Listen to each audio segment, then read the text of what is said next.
మాజీ Mantri Jeevan Reddy hot comments చేశారు.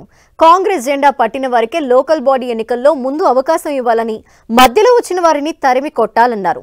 10 ఏళ్లు పోరాడిన వారికే పదవులు ఇవ్వాలని జీవన్ రెడ్డి సూచించారు. కాంగ్రెస్ గొడుగు నేనే 10 ఏళ్లు పోరాటం చేసినమయ్యా.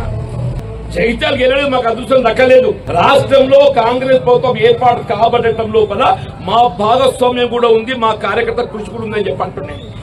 నీకు నిజంగానే కాంగ్రెస్ లీడర్ రావాలంటే మేము 10 ఏళ్లు కృషి చేసినమయ్యా.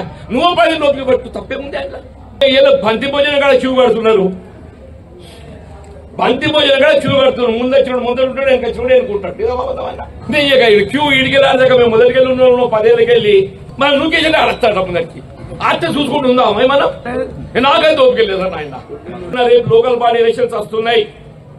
ఈ లోకల్ బాడీ ఎన్నికల లోపల గత దశాబ్ద కాలంకి వెళ్ళి కాంగ్రెస్ పార్టీ బలోపేతం కొరకు టీఆర్ఎస్ అరాచకాలను ఎవరైతే ఎదిరించిండో వాళ్ళకి అవకాశం.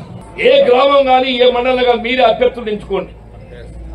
2023 ఎన్నికల నాటికి ఎవరైతే కాంగ్రెస్ పార్టీ జెండా పట్టిందో మీరు నిర్ణయం చేసుకోండి. మీరు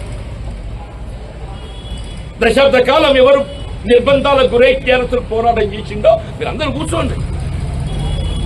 మీరు ఎవరికి అభ్యర్థి బాగుంటుందో నిర్ణయించుకోండి. ఒక పొలాసే కాదు, అది ఏ ఎంపీటీసీ పరిధి కానీ చెప్పండి. 10 ఏళ్ళకే ఏదైతుందో మనం నిర్బంధాలకు గురైన మనం